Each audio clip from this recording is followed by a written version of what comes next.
So I'm Laurent Christeller. I'm a corporate archivist for the Pictet Group. I'm also in charge of the Pictet family archives in Geneva. So today I will talk about the history of the Pictet Group. This year, the Pictet Group celebrates its 220th birthday. So it's a long story. And I selected eight important moments about the history of the bank. So I suggest we start with the first moment I selected. It is, of course, obvious. It is 1805. This is the foundation of the bank. The bank is created 23 of July 1805 in Geneva by two entrepreneurs, Jacques-Henri Mallet and Jacob François de Candolle. So two entrepreneurs, two members of old Protestant Geneva families. So the beginning of the 19th century is a difficult time for Geneva because Geneva was during centuries independent in the middle of Europe. But in 1798, the French armies invaded Geneva. So Geneva had lost its independence. So a hard time for politics in Geneva. But also in the economic field, it was really difficult moment. The bankers in Geneva had already a long tradition in the 18th century. They were really famous because Genevan did a lot of business with the Kingdom of France in the 18th century. So Geneva became very wealthy in the 18th century. And there is a nice sentence I like about the Geneva bankers from a French minister of the treasury of the King Louis XV. And he said about the Genevans, he said, if you see a Geneva banker jump off the window, you can follow him without hesitation. For sure, you can get a 10% investment return. So the bankers had a good reputation. But when the French Revolution occurred, most of the money, most of the investment the bankers from Geneva did were lost. So almost all the banks in Geneva went bankrupt after the French Revolution. So it's a difficult time for economy and also for the politics in Geneva. But our bankers are skillful. There is still capital in Geneva. There is still know-how. And the bankers restructured the banking sector and the financial sector in Geneva, and new houses, new banks were created at the beginning of the 19th century, and our banks, de Candolle, Mallet, and Compagnie. So this is the first moment of our banks. The activities at the time of the bank are still activities that were doing in the 18th century, so half bankers, half merchants, so speculation in commodities, trading of goods, and also foreign exchange. That was one of the main activities of the bankers.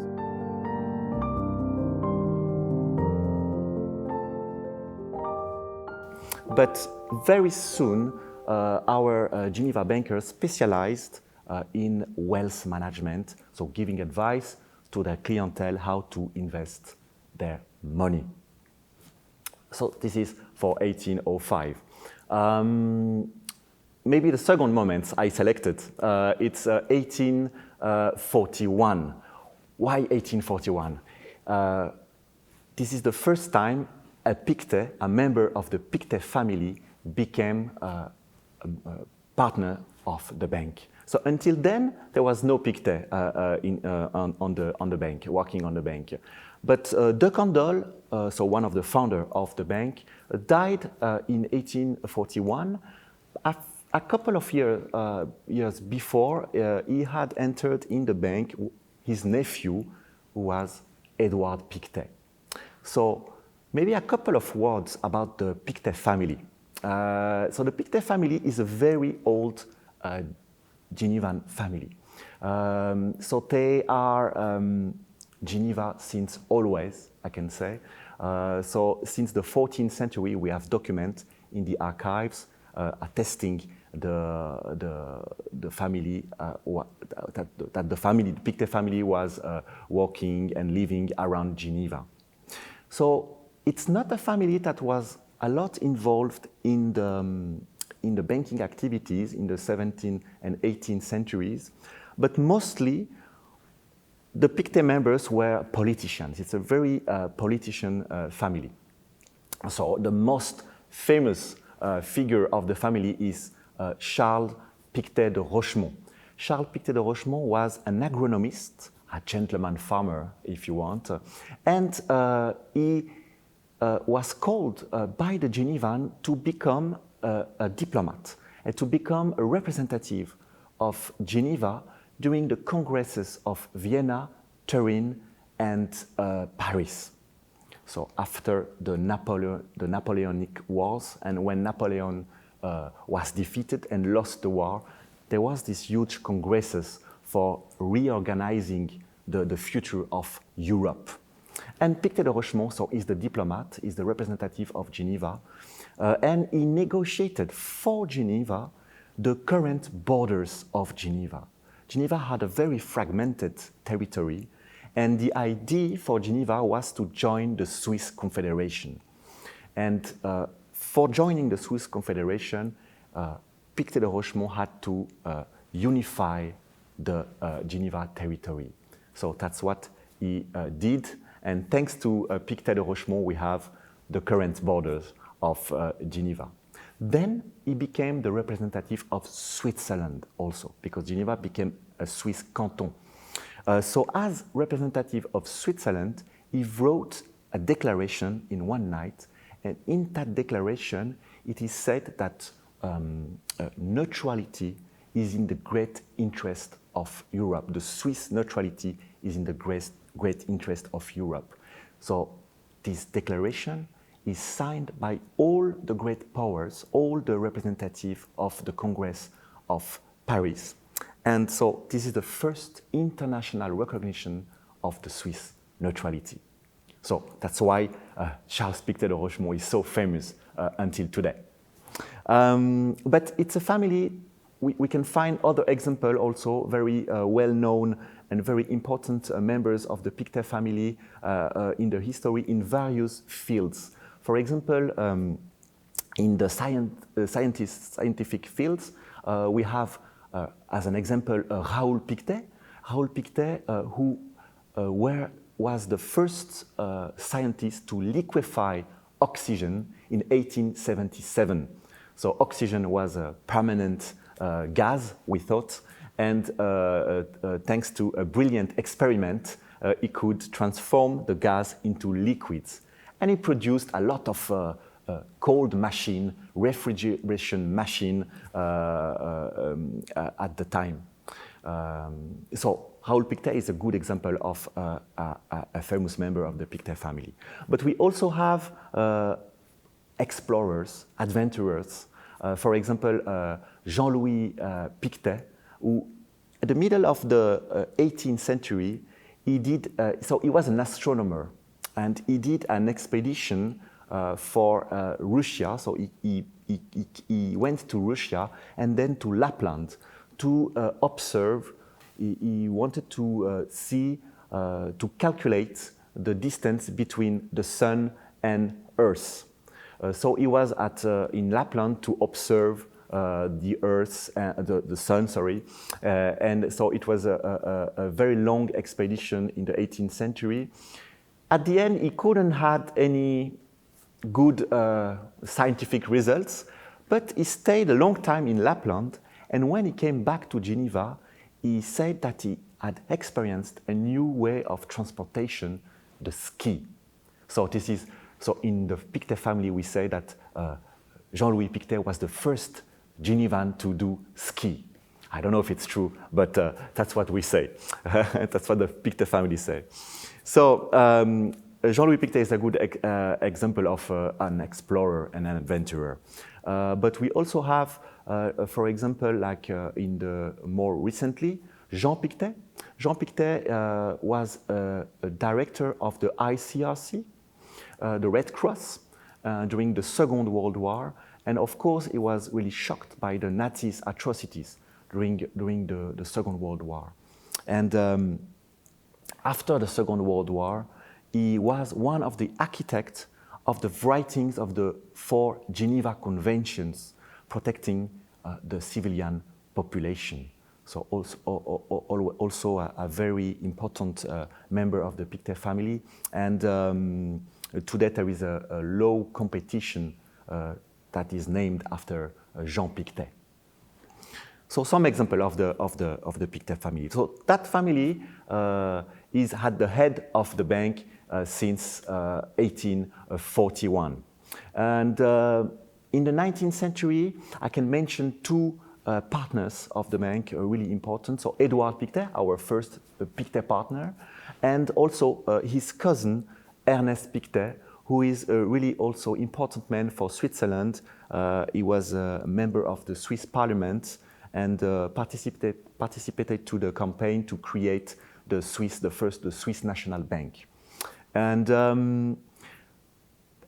Ernest Pictet and Edouard Pictet are 2 Pictet that really marked the management of the bank at the time. So a very cautious management in time of speculation. So in time of speculation, Pictet tended to have less money, to yield less money, but in time of crisis, we could protect the asset of our clientele. So this is the kind of management that the Pictet family gave the bank. So maybe, and just a word about the coat of arms of the Pictet family. So it's a very old coat of arms. So this is a lion, and it will be later used as a logo of the bank. But the origin is really the 17th century, the coat of arms of the family, a lion emerging from a wall. The lion, of course, is a symbol of strength, of bravery, of courage, and the wall is the symbol of the city. So this is really the lion defending the city of Geneva.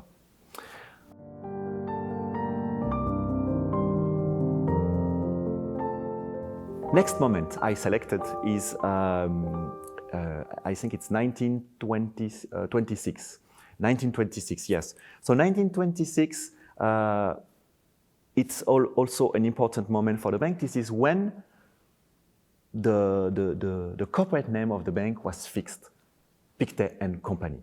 So until then, every time there was a new partner, the name of the company changed. But at the beginning of the 20th century, there was this idea that the Pictet family was at the head of the bank, and maybe for our clientele, it was the idea that Pictet became a brand. So we didn't want to change that brand again. So we chose to keep, so the partners chose to keep the name Pictet and Company. So in order to keep the name, it was needed to always have at least one Pictet in the partnership. If the Pictet left, so then the name had to change. So the idea, there was an informal rule until recently that we should always have 2 Pictet in the partnership. So if something happened to one, there is always another to keep the name of the bank. Or if someone wanted to, if a Pictet wanted to leave, there was always another one to keep the name of the bank. And of course, today there is still 2 Pictet in the partnership. We can say that. But so the corporate structure of the bank changed in 2014. So it's not necessary actually to have a Pictet today, but there is still the family touch and 2 Pictet partners today. So 1926. So the end of the 19th century was we can say good years, a good time for Pictet, thanks to one partner, Guillaume Pictet, the son of Ernest, we talked earlier. Guillaume Pictet was a scientist, so actually he was at first not a banker, but he entered the family bank and became a very good banker. So he made travels around the world, and mainly in United States and to Mexico, and founded investment companies. And he traveled around United States and saw the potential of a new energy that was developing fast at the time in the new world, electricity. So he created a closed-end fund, an investment company that had the specialty to invest into electricity distribution and production companies. So this is the kind of the ancestor of our thematic franchise we have today at Pictet, and that is very successful today. So it is also Guillaume Pictet that introduced at the time the profit sharing plan for employees, for all employees, so all employees could enjoy the profit of the bank. So the bank was in relative good shape. Guillaume Pictet died in 26, but 3 years after that, this is the Great Depression. And of course, it hit hard Geneva, and a lot of banks went bankrupt in Geneva. If you think in Switzerland, there is really important banks that were founded at the time, so at the end of the 19th century, like UBS, SBS, Credit Suisse, but all those banks were created in Zurich or in Basel. In Geneva, there was also big universal banks, investment banks like that, but they went bankrupt during the Great Depression. So in Geneva, actually, almost only the private banks survived that time. So so interesting also time period for Pictet.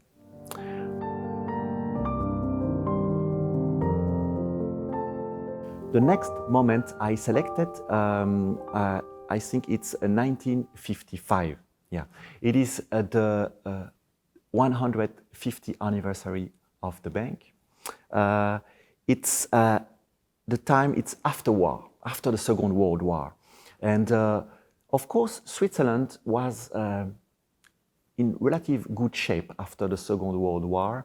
The industry of Switzerland was not touched because as a neutral country, it didn't participate in the war. And there was a huge reserve of gold, and of the Swiss francs was really a good currency. So a good shape for the Swiss economy. But for the private banks in Geneva, it was actually a difficult time because most of the assets of the clientele were frozen by the Allies. So it was impossible, almost impossible to do private banking, of course, during the Second World War and afterwards. So what did the partner to continue the business? So they had to diversify the activities of the bank. And partners like Jean-Pierre de Mol or other partners at the time, they created new kind of companies that we, before that, we didn't do that at Pictet. For example, they created 2 microcredit companies. So it's really not the core business of Pictet, the microcredits. They also acquired an oil refinery, and they founded a maritime company with 3 ships and 4 freighters, Pictet boats, we can say, that navigated through the ocean of the world. So a lot of different kind of activities at that time. The partners also opened the first offices abroad, first in Tangier in 49 and in Montevideo in 51, in order also to develop the business abroad. And I can mention also a very an office that lived very shortly. It is Beirut in 56 that only lasted 6 months. Most of those activities were closed when the private banking started to flourish again in the 60s, actually.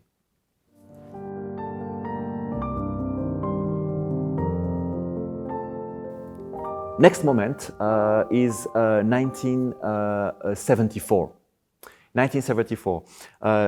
So this is why we chose 1974. This is the first real internationalization of the bank.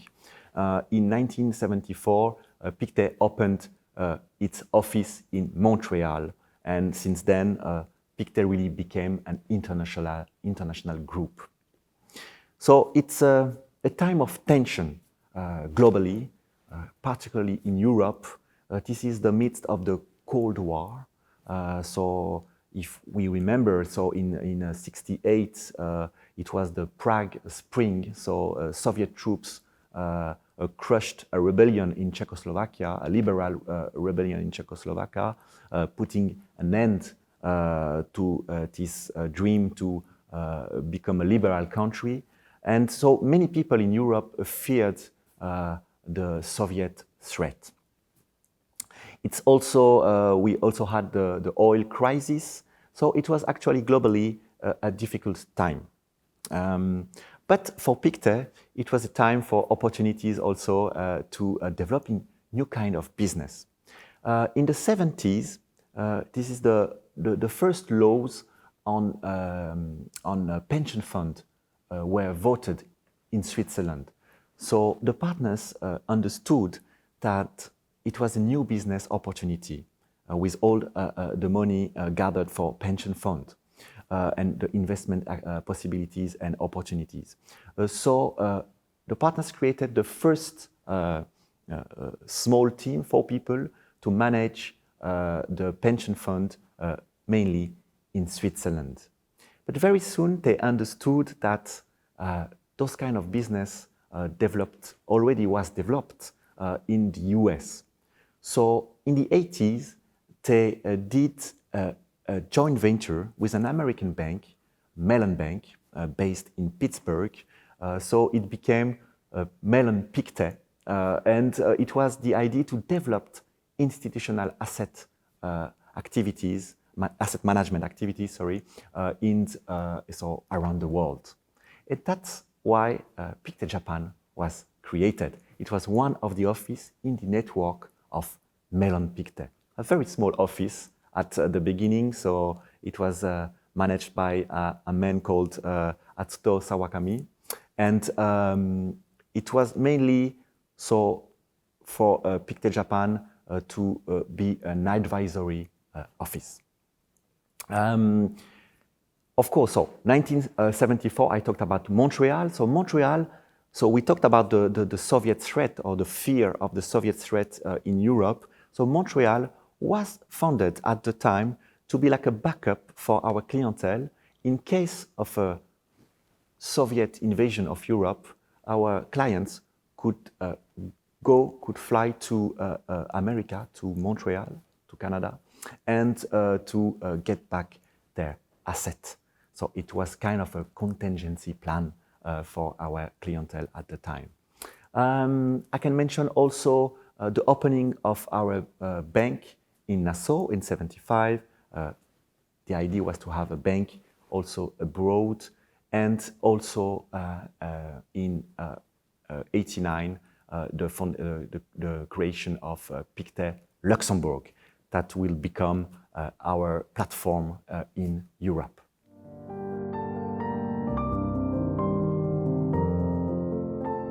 So that leads me to my next moment, 1989.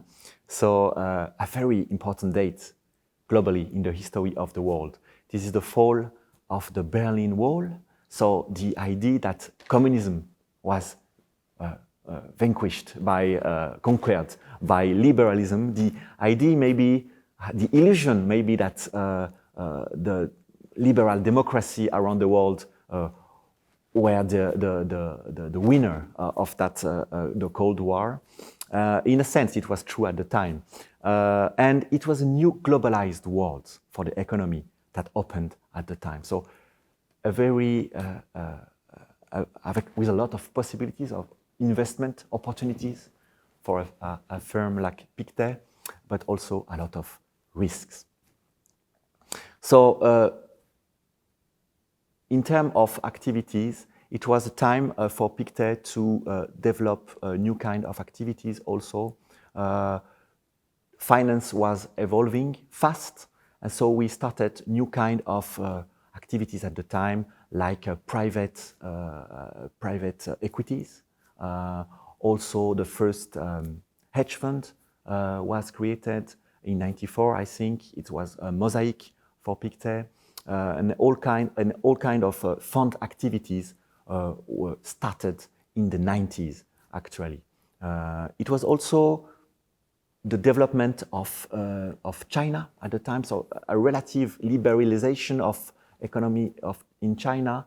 So new clientele appears in China. So it was the opening in '86 of our office in Hong Kong to get a new clientele in China, but also in Asia more broadly.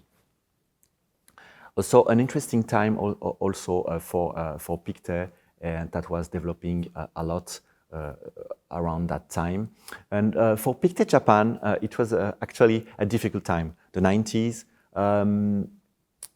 The office had a kind of a small success in the 80s with the management of token funds. But in the 90s, after the Tokyo stock market bubble, it was actually not working very well, I can say, in Japan. And so there was discussion in the partnership if Pictet wanted to stay in Japan. And I can say that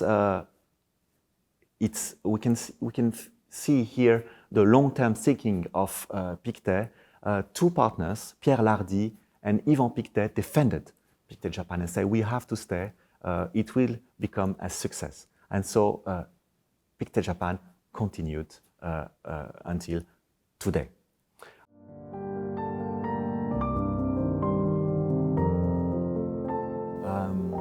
So my next moment is 2005. 2005 is the 200th anniversary of the bank. So the bank is in good shape at that time. Larger clients, a modernization of the products also at that time. It was a time, but it was globally also a difficult time. If we can remember, like 2008, it was the great crisis, the subprime crisis, starting from the US and coming all over Europe and all over the world, actually. So it was a hard time for the economy. It's kind of an end of this crazy globalization that started in the 90s. And so for Pictet, it's a time also for modernization of its product. All the institutional asset activities merge into one company called Pictet Asset Management. In Japan, it is an office of Pictet Asset Management. So it was the foundation in '99 of that company that really took over all the institutional activities for Pictet.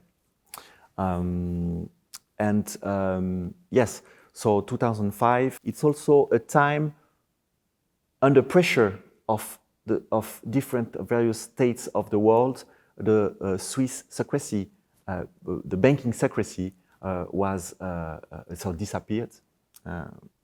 So it was really a change of mentality in the private bank in Switzerland. The model changed a lot at the time.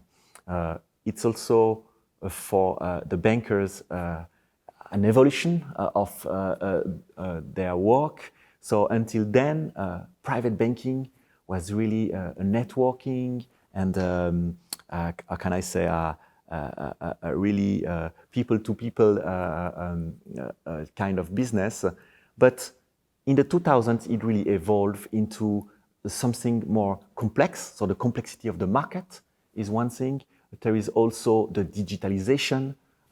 So a new world, a new digital world that started around that time. And also a lot of regulation. After the crisis, a lot of regulation flourished. So for the banker, it changed a lot their environment. So I like to tell this anecdote about when you go to the archives at Pictet and you open the file of a client, there is a lot of documents today inside the file. So waivers, KYC, mandates, so a lot of documents. And I remember, so I talked with a banker that worked at Pictet in the 70s, and he told me, so I had a question about a client, so I went to the archives, opened the file, and there was only one note in the file: Mr. Pictet knows the client.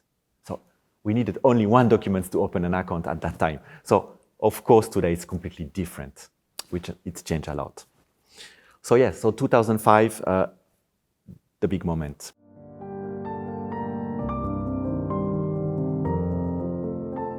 My last moment, I think it's 2025, so it is today, I can say this year. So at Pictet, so we are now building a new building, so a new headquarter in Geneva, and this headquarter will be named the Campus Charles Pictet de Rochemont. So it is for Pictet to remember the family values, this historical member of the family, Charles Pictet de Rochemont. So the symbol of an institution proud of its roots, but of course that is looking forward for the future. And in conclusion, I would maybe give you some elements about the Pictet model, what makes maybe Pictet different or successful around its history. The first thing I have to mention is the family business. So, of course, it was at first, we can say it was a family company. Today it changed a lot. It's a group. It's an international group. But there is still a family touch in the way Pictet is managed. The succession in the partnership is not really strictly like a family company, so it is broader. So you can pick up members of the partners, they can pick up members of the Pictet family, but also outsiders, and to give maybe new blood in the partnership. So it's more open than a strict family company. There is also in the Pictet model, I think what is interesting, there is also the way that the decisions are taken in the partnership. It's a consensual way of taking decision. All the partners discuss in the morning salon. They discuss maybe three times per week. They discuss all the great decisions, all the great strategic decisions, and they have to decide with unanimity. So if one partner disagrees, they have to talk again and talk again and talk again until everyone agrees and Pictet can move on. So it's and also in the partnership there is one senior partner. He has only one vote like the other, but of course he is responsible to keep the harmony in the salon, inside the salon, and also is kind of the ambassador outside of the salon for the staff of the clients. One thing also interesting at Pictet is that the partnership that we had, so Pictet had a very low turnover into the partnership. The average of the partnership is 20 years. So I think it's quite a long time to be our partners. But there is also a very low turnover in the staff. It proves that when you enter Pictet, so you want to stay at Pictet and work during a long time at Pictet. So it's important, I think, that there is this continuity. And regarding continuity, we can also say there is this long-term thinking at Pictet, because of course, Pictet is independent, is not dependent from the markets. And so this independence from the market give the partners the possibility to have this long-term thinking. So I think it's really important and one of the reason of the success of Pictet today. Thank you very much.